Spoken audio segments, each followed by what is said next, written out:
Recién hablábamos con Gregorio Hernández Maqueda, que dice, no, esa ley, la ley Ruitor, es un techo, no es un piso. Olga Ruitor, muy buenos días. ¿Es así esto? No, es exactamente al revés. Es un piso porque antes de esta ley las mujeres estaban vedadas a llegar a los niveles de poder, de donde uno ejecuta las políticas públicas que pueden cambiar para mejor o para peor una realidad. Y siempre decía no, la experiencia, no, la meritocracia. Y es verdad, se puede llegar. Yo llegué a ser presidenta del partido en San Juan, diputada nacional 2 veces, y no existía esta ley. Pero llega una entre miles. Claro. Y no es porque uno sea la mejor, sino porque, bueno, porque se dieron las circunstancias, porque te esforzaste mucho, etcétera, etcétera. Pero hay otras mujeres que se esfuerzan igual y no. Y esto sucede sobre todo en los campos de poder, en lo económico, en lo político. Porque en lo social siempre vas a ver mujeres trabajando. Las cooperadoras de las escuelas están llenas de mujeres, las cooperadoras que ayudan a los hospitales, en fundaciones solidarias. Donde hay trabajo, hay mujeres. Donde hay poder, había solo hombres. Hoy aún sigue siendo muy así, pero por lo menos la ley, que es de discriminación positiva, porque no tendría que existir si no hubiese una cultura machista adquirida desde siglos.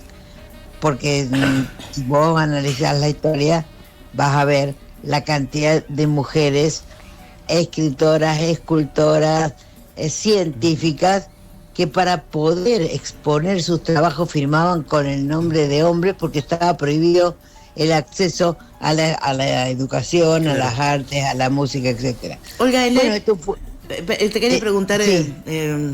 Fue pionera la provincia de Córdoba con esta ley de paridad de género. ¿Te costó meter en la cabeza del poder, decir, no, a la mitad tenemos que ser mujeres? Primero lo pude hacer porque llegué al poder. O sea, claro. Yo para ser presidenta del partido de San Juan hubo una interna, nosotros habíamos armado, no sé cómo decirte, una organización femenina que era tan grande que el que no arreglaba con nosotros no podía ganar las elecciones internas en el partido de San Juan. Y así fue que nos dijeron un día, bueno, ¿y usted qué quiere? Y la presidencia del partido. Y ahí empezamos a trabajar. Y de ahí fue mi primer escalón para darme cuenta que había que abrir los brazos, que esto era un tema cultural, que esto era una posición adquirida por los hombres de la sociedad toda, incluso por muchas mujeres, que te dicen, no, hay que llegar por la meritocracia. ¿Qué meritocracia me vas a hablar si no me das la oportunidad de estar y demostrarte? Claro. ¿Me entendés? Entonces, cuando hablábamos con Maqueda, le decíamos que hasta con Hernández Maqueda, un simple hecho, participar en una reunión partidaria, en general son a la noche. En general las mujeres están al cuidado, no se ha superado esa barrera de que las mujeres equiparen las tareas de cuidado con los varones. Por lo que esa es la primera barrera. Se ha avanzado mucho en eso, pero yo me acuerdo que en mi época de joven, yo llegaba y era bioquímica, trabajaba en el hospital, en la facultad, o sea, 1000 trabajos. Llegaba, preparaba rápido la cena de los niños. Mi marido era florero. Los deberes de los niños porque yo me iba a una reunión. Claro. Entonces los vecinos que decían, ¿de dónde vendrá esta? ¿Qué hará esta? Claro. O sea, hasta esas cosas tenía que bancarte. Hoy ha mejorado muchísimo todo esto porque lo veo yo en mi propia familia y en los jóvenes, que hoy es normal que un marido vaya al súper, que un marido te ayude a cambiar los pañales. En la época nuestra, si no lo hacías vos, no lo hacías ni Cristo, y no había pañales descartables. Entonces, hoy ha cambiado en muchas cosas, culturalmente, pero aún en los sistemas de poder falta.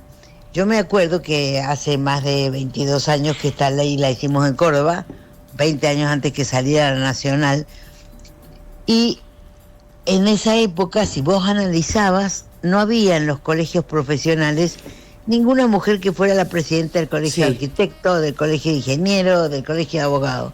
Gracias a esta ley que exigía 1, con una cláusula que fue muy inteligente, porque pusimos que en caso de que se produjera una vacante, sea hombre o sea mujer, quien reemplazaba era el hombre o la mujer que seguía en la lista, porque también se daba mucho en la política que los varones ponían a sus amigas o más que sus amigas, y entonces después las hacían renunciar y subían ellos. Claro, claro. Entonces, todo eso ha ido cambiando, y después se empezó a visibilizar el problema de la violencia contra las mujeres. También fuimos pioneras ahí. También pudimos hacer la primera ley de las unidades judiciales de violencia de género, y desgraciadamente aún ahí queda mucho por avanzar, también por la cultura machista. A nosotros se nos va una mujer cada 36 horas en Argentina por femicidio. Y estas cosas son las que este chico tendría que pensar o mirar a su alrededor, cuál fue la vida de su mamá, porque no solo en política te cuesta llegar a veces a que vos, que podés ser la mejor médica, seas la directora del hospital. ¿Por qué casi todos son hombres los directores del hospital? ¿Por qué los cargos siempre máximos en las empresas? Claro. Entonces dicen, no, pero fíjate, en aquel lugar hay una directora. No, y en aquella empresa, fíjate, la dueña y la presidenta de fulana.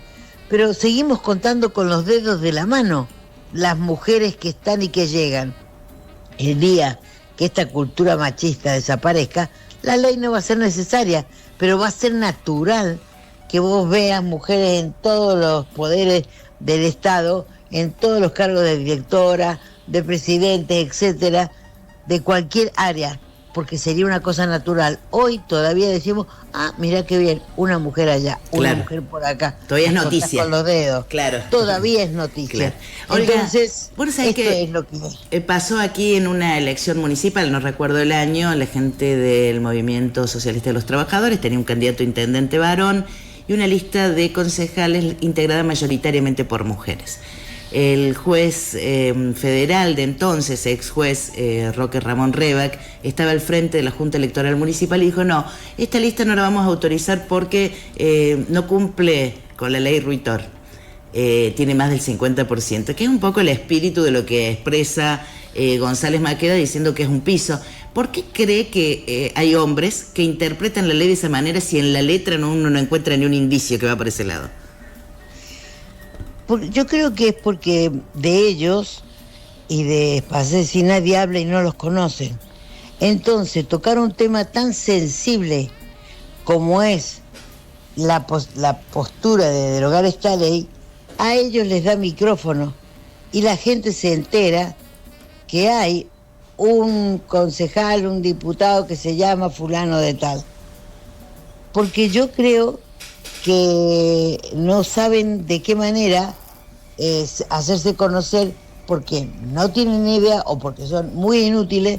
Entonces han agarrado un tema sensible que a las mujeres nos duele muchísimo, claro. Y hay muchos hombres que también lo defienden.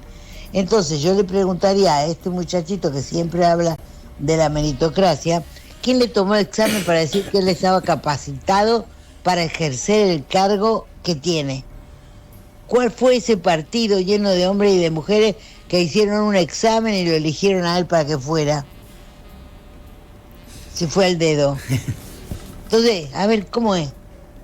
Es así. Oiga. Yo me acuerdo en mis años mozo que las listas las hacían todos los hombres y le exigían, si no tenían la primaria, que firmaban con el dedo. Y ya bastaba. Y a nosotros a ver si teníamos carrera y título universitario.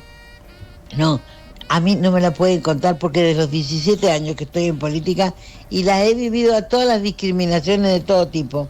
Así es que yo creo que el mejor consejo que le puedo dar a este chico para que pueda avanzar en la política, si es que realmente es su vocación y no es una manera de rasquetear para ganarse la vida, es que abra su cabeza, porque es muy joven y da mucha pena que un joven piense de esa manera. Olga Ruitor, como siempre, muchísimas gracias por este contacto con la radio del Diario de Villa María. No, a ustedes, gracias.